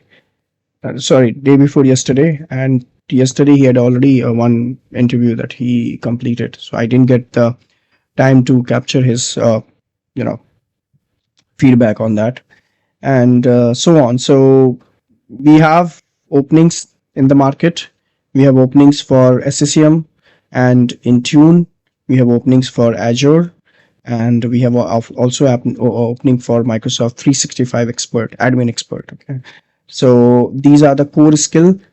Intune is something which is is an umbrella of Microsoft 365. So Microsoft 365 guy is having a good visibility. He's like completely admin, a global admin or enterprise admin, I would say. He's an enterprise admin for entire tenant. So that role is something once you are thorough with your Intune, right? You okay, so one guy already called me for his interview, I think over. So what I'm saying, Intune is under the umbrella of Microsoft 365. Azure is also part of an umbrella of Microsoft 365, but Intune is something that is, if you're not, or if you are part of end user computing, Intune is something which help you get inside the job for end user computing, which is very easily. And knowing all these topics which we are going to cover will help you completely when you are opening your mouth, whenever you are appearing for interviews, you are appearing for any critical discussions, and when you're talking these specific terms in detail, then the selection process becomes easier because they know you that you have in-depth knowledge. And later on we have a production support as well for the lifetime. So whenever you are dealing with any compliance policies, conditional access, or any thing or any jargon which you don't you cannot depict and you cannot ascertain what to do in that, we are there to help you out. You can just take a picture of it, send to us. We are there to help you, guiding through what to do next. Okay, so we have a production support. Plus, when you're completing this complete course, if you're really interested for job, or if you're really looking to change your career, MD 102 from Microsoft is very important. AZ 104 if you are looking for something in Azure, and MS 102 is something when you're looking at M365 expert level, right? If you're looking for something, AZ 202 is something more in Azure, like in PaaS environment or IS environment. So they have a separate certifications as well that you can do. If you want to go into AI, so you can go AI 102. That is for more on AI Foundry and all that you're gonna learn in that. So lots of things which are there, and Azure is such a vast thing. Lots of what I say, lots of components and services are there which are separately, it's their own identities. They have their own wisdom. You can learn and you can do anything. Like for example, if you just learn storage, you can do lots of things with the storage. If you just learn networking, you can do hell lot of things with networking. So what we are trying to give, for Azure, like we are giving the complete AZ104 roadmap. So you better know all these components, and where you have expertise or where your interest lies in, you can go and start working on that. We're also coming up with some communication channel. I think we already had one in the community. We tried shaping up one group in which we are trying to come up with some phrases or English words, and we're also thinking if we can accommodate, if we get some interest of people, we can have some group call or something, okay, where we can have a live conversation for the communication. We can denote where we can fix the challenges where we are seeing people lacking behind because of the communication, or they are having low confidence while dealing with the client, or in the leadership call they are not able to woke up. So at that, those all thing we are thinking as an academy, we're trying to push hard to give you as much best as much possible, so you guys can take full advantage of it and you can really, groom in your career. So I'm always available, of course. If like if something is important, you can also reach me one to one, or if something which is important, like we have 3-4 people who are driving the communication channel, so the public number is always available. Community is always available, and it is forum is there. You guys can put your questions and doubt, and possibly we are trying to revert as soon as possible in that. Okay. So on top of it, if there is any questions, any doubt, feel free to ask me in the class. I'm more than happy to answer. Yeah, Baba, as you said, this class is not recorded, so I'm a bit into a dilemma. But still, yeah, can you send me that PDF for that notes that you are? What is not explaining to recorded? us? I'm so sorry. What is not recorded? The session is not recorded, right? Who said that? All the sessions are recorded, right? We No, always. this one today. Yeah, it is being recorded. Why not? Oh, okay, okay. Thanks. I Yes. think I misheard something. No. It's all. That's what I'm saying. Annectens is giving you in this subscription. We are giving you lifetime recording access, and it's always there on Annectens under the courses. If you go for this weekdays, we always have covered whatever sessions we have done so far. We already having a recording available. Who's this? Divakar, right? Yeah, Yeah. We already have it. No, I think during today's session you mentioned that there is some issue with the recording or something for today's session only. No. I think that is what No. Divakar is I think referring. I think that was initially. See what I said when I was using the annotation of Microsoft Teams, it was not recording. Okay, so that why I did not use the annotation which is inbuilt of Microsoft Teams, but I used this Epic pen which is there on right hand side. You guys can see this, right? So when I was recording, whatever I was writing on the screen, it wasn't being recorded. So that does not give you any visibility, because whatever I'm teaching, whatever I'm explaining, that is not being, my pen is not being recorded. So I mean, you cannot have a visibility what I was talking or referring to. So that's why I stopped using that annotation. That was there on the top, right? Okay. I just so I thought the session is not recorded. So session always gets recorded. No, if it's already in Microsoft Teams, that automatically that feature is enabled, so it will automatically record. If I show you on the screen, you can see this right hand side, right? This is automatically getting recorded. So you never get or miss anything. It's always recorded. Okay, just the annotation, I felt that it's not visible to all. So when I'm, whenever you guys will have this video, you will not identify, okay, what did I talk about, what I was writing and all. So you will come again to me and see, Kumar, I'm not able to see what exactly you talked about. So that's why I stopped that using annotation. Okay, so I'm sorry if this communicated in a wrong way. No, it's perfectly fine. But could you please send me that what do you call it, Intune link on WhatsApp group or on a mail ID? This Easier. one is the website annectens.odoo.com, and I'll type it here as well. 1 second. So you, what is happening here? It's not allowing me to type in. Okay, here it is. So this is the website, annectens.odoo.com. This is where you need to go, and under this you will go to this courses section, right? This courses section. So I'll just click on here. You click on courses, and come on.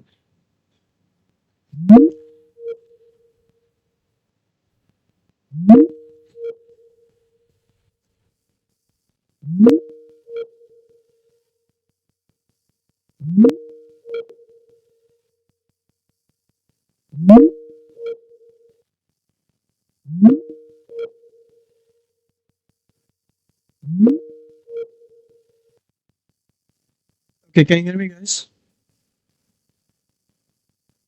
Hello? Yes, now. Okay, yeah. There was Now we can some hear. disruption.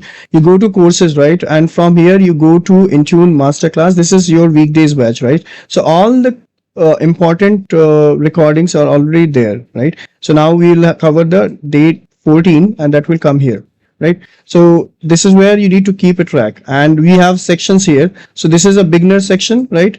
Then we will have advanced section, then we'll have architect section, then we'll have some AI plus security, then we will have interview preparation, uh, automation, then interview preparation. So all these sections are like this, and you will have all the videos coming into these, right?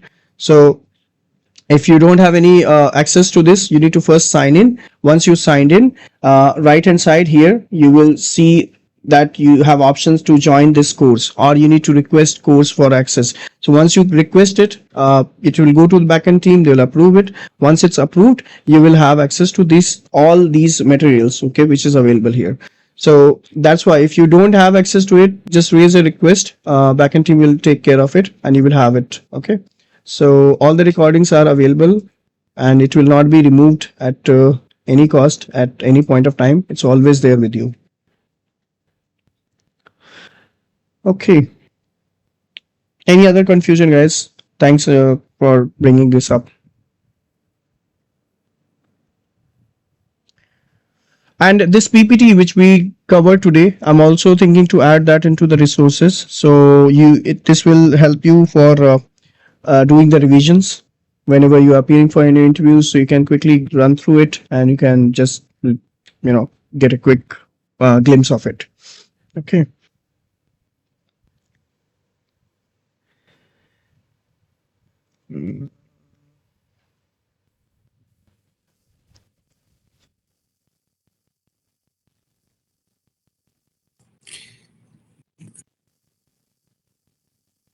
Okay. So Yeah, very good. This is Mahendra. yes, Mahendra.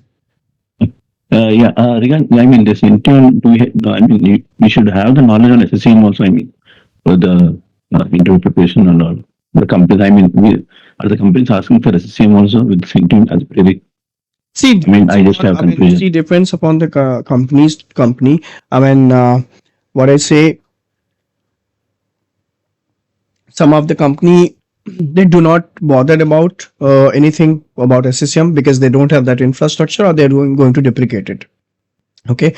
Some of the companies, they are like they are healthcare, or they are banking. Those companies who already have a footprints of SCCM, or they already had this in their infrastructure, then they might be concerned about it. Why? Because their inventory, their data, there's all this stuff is there in SCCM, and without having a good understanding and trust of cloud, they will not move their data. Okay, at that point of time, if you're looking at such company who are completely dependent on SCCM, and they are heavily dependent, they have a huge client base, like more than 1,000 of devices, and they still wanted to manage that. Gradually they want to go into Intune. So at that point of time, of course, they may ask you for SCCM questions. But some of the companies, like I'm currently I was engaged with one of the client, and he had completely shut off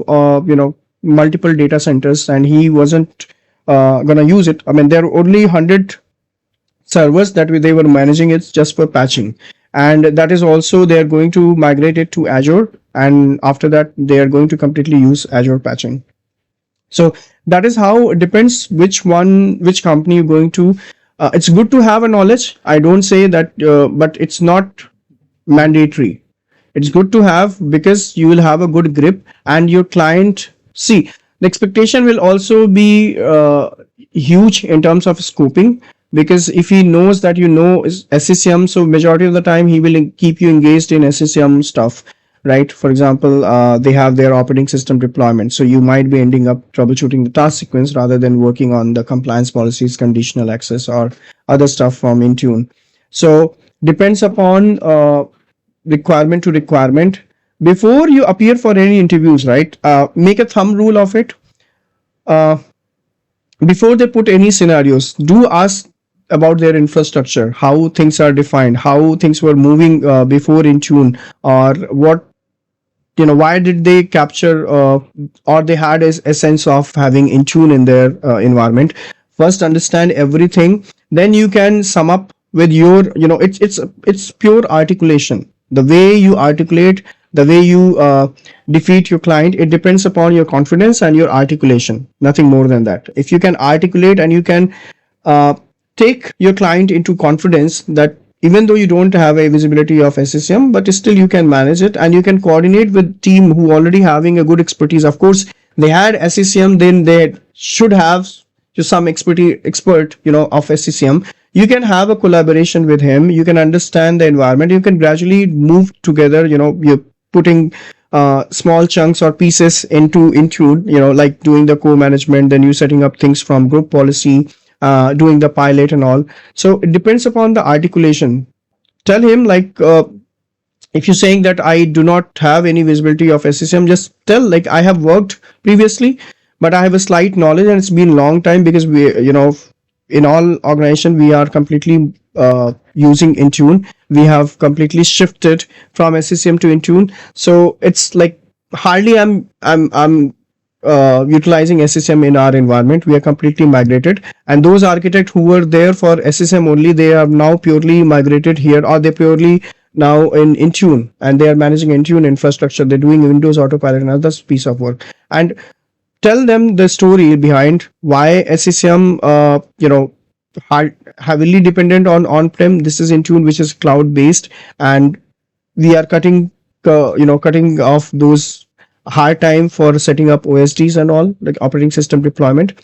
And so all this, like you need to make up the way so that you can take your client in confidence, and they will certainly take you. Like I said earlier, like I had appeared for only 15 days. I appeared for 6 interviews. In 6 interviews, four clients, they offered me a good salary package and location as well, and the designation also.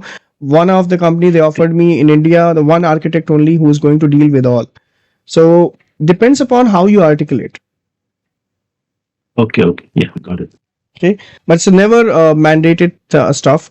Even though if you say like I'm good and well versed with Azure, Intune, and you're looking something for modernization, you have a good understanding of AI, LLM, or you having good understanding of Copilot that is integrated with your Intune. You having a good Azure foundation knowledge, then you have also good understanding of Azure administrator. You already have a certification for AZ-104, so that will give you weightage, because they will think that this guy is ready to conquer the market. He's ready to acquire knowledge, and he's ready to utilize that in our environment. He's going to give us something beneficial, right? Why you are looking for something legacy which is already deprecated, which is already outdated? Why you want to learn that, right? Yeah. Okay. Yeah, just to add confusion. So No, that's fine. I mean, that's why I'm here. No confusion. But nowadays you see that some of the migration role will open up. Why? Because people they after COVID, like once the COVID hit and people returned from that situation, they started understanding the core, and they had a core understanding of cloud now. So they wanted to deprecate their on-prem infrastructure and they wanted to move cloud. Now PKI and everything is there in cloud as well, right? So they will test it first, then they will move it. So now migration role will open up. You will see SCCM plus Intune engineer or end user computing administrator role. These roles will come into market, and I think we have a people who are keep on posting jobs in the group. So do check that. We also have a dedicated job group for our community.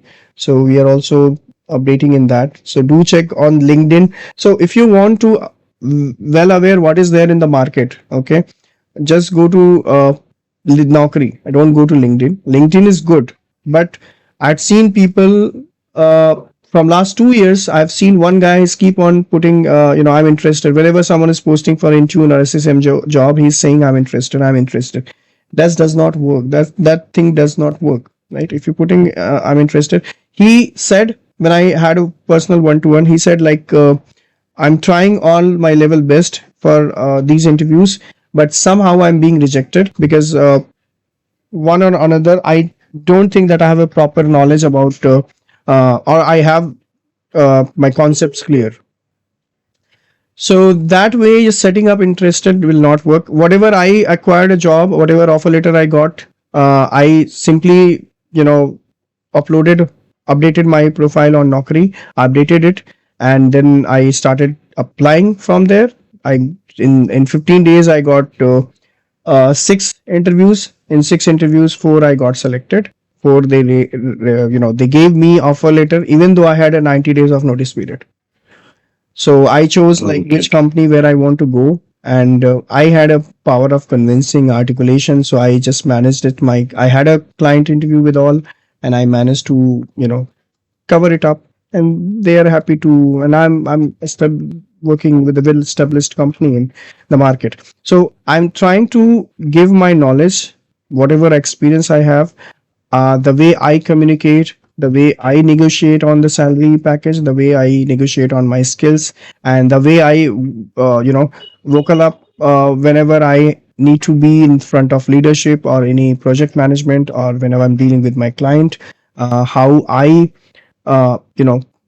take a substitute, how I resemble them as a my persona. I wanted to share that everything with you. Okay. Sure, sure. Thank you. Thank you. Yeah. No problem.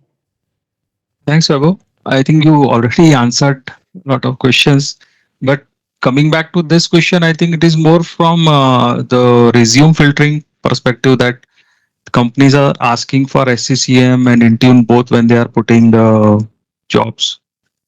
They So have very suppose if you standard. don't know like what needs to be done, No, should they you have. go through a quick, something in the SCCM or what? Because what most posting I also see that has SCCM. Right, that's what I'm saying. They have very standard format, and everyone, wherever you see the job, they have very standard format. You should be knowing Entra. Right, but see what happens that these HR people they don't understand. They if you do not write SCCM in the resume, they will not pick up your resume. Yes. So So like, the Yeah. keywords I mean, you filtering. should not falsify that. Yes, Okay, I know SCCM. That's indeed, what. indeed. So I think the dilemma is there in the Indeed, that question. That dilemma is is what there. I understand. So, I mean, these are the so what keywords. Yeah. one should do. I mean, I am also in the same boat because I don't know much about SCCM. I have not. Yeah, actually, most of the profiles also they are asking SCCM. I mean, that's the default template using our. Right. So I'm working on it. So We I mean, having a SCCM course gonna be tomorrow. We're just working on it. So there we are coming from the scratch, and this course is purposely designed for 2 to 3 years or 4 years guys. They are there in US, and they are appearing for interviews, and their employers are actually looking for such like SCCM and Intune and Azure. So we are setting up one what I say learning. We're giving them mentorship and on so on this SCCM. But I let me think if that is a requirement, we can have a separate class altogether for SCCM. We already had one, but we. I mean, we don't see people are really responding. Like you guys are really have a gist of learning, and you are keep on talking about. I see that keyword is there. While the filtration, I see that SCCM, Entra ID, group policies, Intune, then co-management, your Windows Autopilot, hybrid join. These are the filtration. These are the common keywords which are already there while HRs are posting the job, and they expect you to be, jack of all, I would say. You will also come up some of the keywords says like you have to have a Microsoft 365 keywords. I mean Microsoft 365 admin expert level knowledge as well. So that is where like you cannot expect everything from one So, person. Weber, maybe if you can provide some fast track, something with targeted to like Intune is a very comprehensive that you are doing. Yes. That's covering end to end. Maybe from the perspective that like extent to which you need to know from the facing the interview perspective, or maybe on the job perspective itself. That okay, So these are the standard thing. If you encounter SCCM in your hybrid environment, these are the most. See, 20% learning which covers 80% of the use cases. That is what I'm trying to say. correct. So I've already baked it into my interview preparation. This session. So in that I've already having I have covered lots of questions that we are going to face in interview. Some scenario based question like in SCCM, if you're going to set the co-management, right? So what sort of things you should be there, which blade you should click, where to go, like you go to administrator, then from there you go to cloud services, then from there you click on cloud attach, you put your global admin credential like that. So yeah, I mean, that SCCM is going to be a separate course, but it's already covered. We'll talk about it like next, in 1 or 2 months, once we are nearing to completing the architect, we will have this complete breakup of all these, and I'll completely run through with this SCCM console. I mean, let me see if I can show you something here, but let's I think the lab that you suggested that has an SCCM yes. component as well. So this is your SCCM gateway. If I just sorry, SCCM CM1 is your SCCM, right? So this is where you can also practice your own. Let me turn it on. Okay, and let me show you. Okay, this is the problem. It cannot run multiple things at a time. So let me turn it off, and that's why I recommend you to have a good RAM, because I'm running on 16 GB and it does have lots of things, heavy loaded software which is running in the background, recordings and everything is going time on the same time. So but if you are just purely running this CM DC1, DC1 is something which is important when we are communicating with your clients and you're doing the ping on the network. So DC1 is something which is going to facilitate that communication, right? Okay, let me launch this. Okay, so default password is capital P @SSW0RD. This is the default password, right? Capital P @SSW0RD, right? And I'm going to log in with this lab admin. So lab admin is super admin account on the corporate network, and let me see. So I've already, I mean, what you asked, right? I already had in my mind that I will have, I'll give you a glimpse of Azure. I'll give you a glimpse of this SCCM, and Intune again, you are going to learn it. So, right, let's talk about console here. Okay, so it's SCCM. This is what we are going to see first time.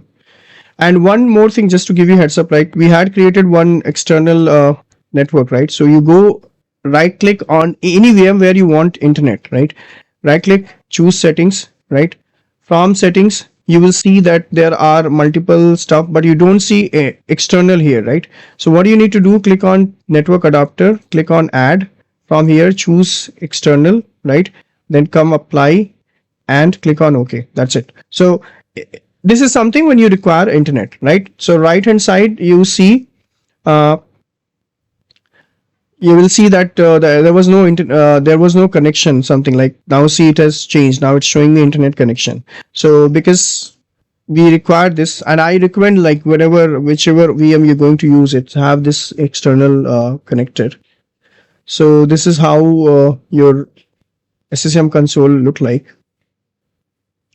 So I'll not run through the entire stuff, but I'll show you something which is commonly being used. They will ask you, like, first thing they will ask you, like, the co-management.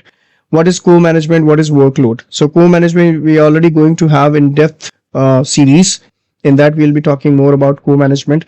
Then they will ask you about Windows Autopilot. If you have this many machines, then how would you bring them back to cloud? Okay, how do you decide the workload, compliance policies and all?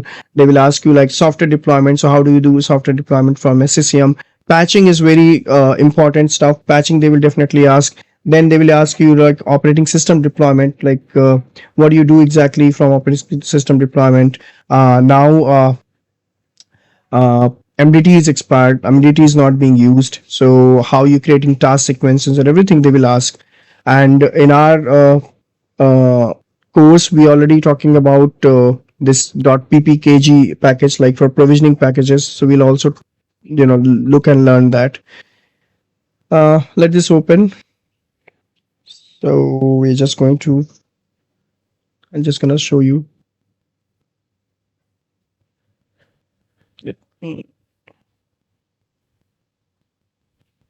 So it's the first time it takes a good amount of time to connect with your SQL. Now you see this is the problem. Like whenever you download it, right, you will start seeing the Windows updates and everything, and this will really slow down your machine. Now it started checking for updates and everything. Okay, let's wait. So you understood, right, how we can set up this lab. It's very simple, straightforward. Just need to follow next 20 minutes. Your lab is ready, and do the setting on the lab, whichever VM you're going to do. Right click, choose settings, add the external network. That's it. And this is how you're going to connect. So let's see. So the beauty of this lab is you don't need to configure anything. Everything is pre-configured. Now, like in DC, you don't need to be setting up any DNS, DSCP, or any network connection or any firewall. Everything is already there. ADDS services, federation services, everything is there. You don't need to do anything. And SCCM also, we have everything here. Gateway server is a third party, third internet facing server, which we're going to talk about. Okay, I'll wrap up this session after this because I have a call coming.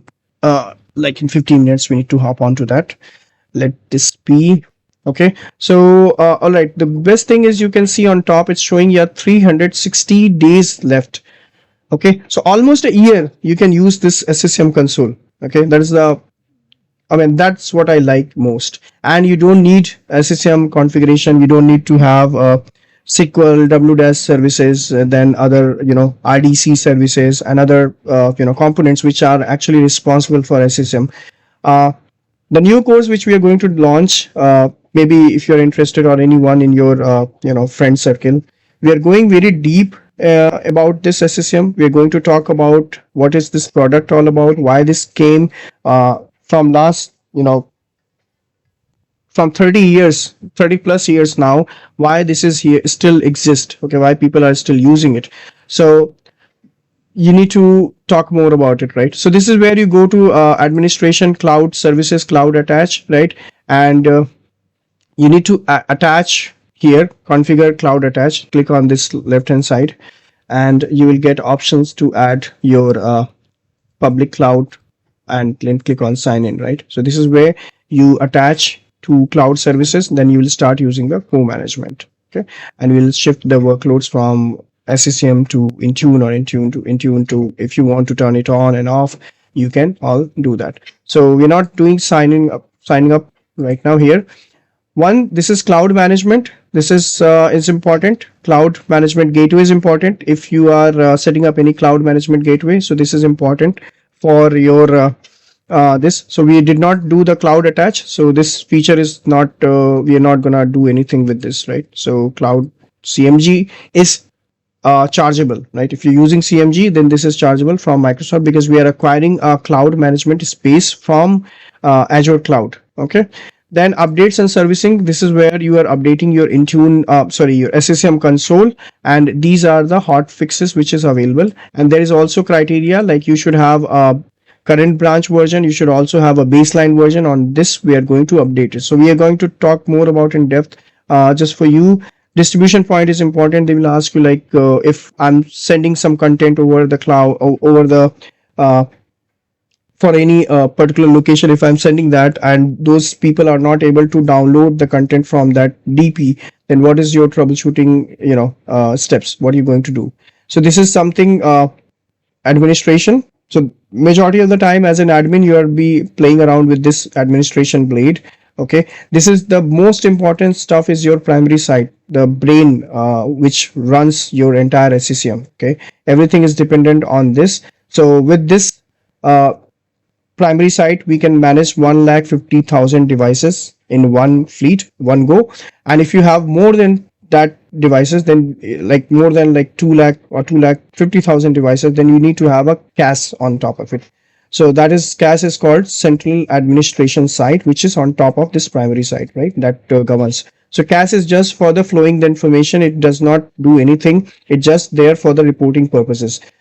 Majority of the role is being driven by the primary site, and the secondary sites are those locations where we have a very low bandwidth, very latency, and those people cannot directly connect to the internet, then we have to have one secondary site where the devices will communicate to, and they will talk to each other, right? This is what these service roles which are important for the site.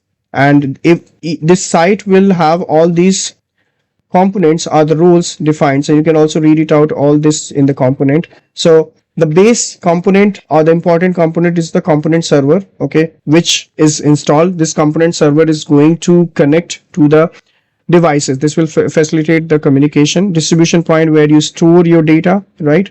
It is as good as your Amazon warehouse or Flipkart warehouse. Like, this is where you put your content. Management point is something, the person who is going to give the instructions to the client.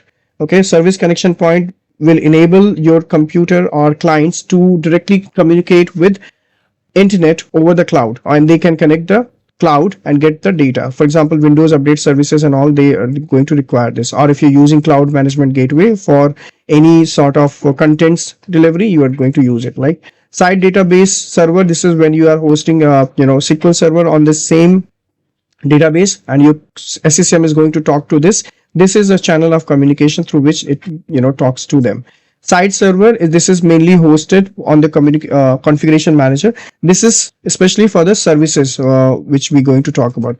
Size system is something when your server having this role, then it will communicate with the system rules here. And SMS provider, this is going to talk about the database, because your SQL and SCCM, they both having a different languages, right? For example, SCCM have Greek language. He learns, he only knows Greek, and your SQL is having Indian language. Okay, they cannot communicate to each other. So we require here a SMS provider who is going to talk in this series of communication. They will help you out troubleshooting. I mean, in the communication, and basically. And software update point is something whenever you are installing any Windows updates on the on your devices. So this software update point is helping you communicate with your WSUS. So here we use WSUS. SCCM directly do not downloads the patches, right? If you go to software library, sorry, I think it just got disconnected.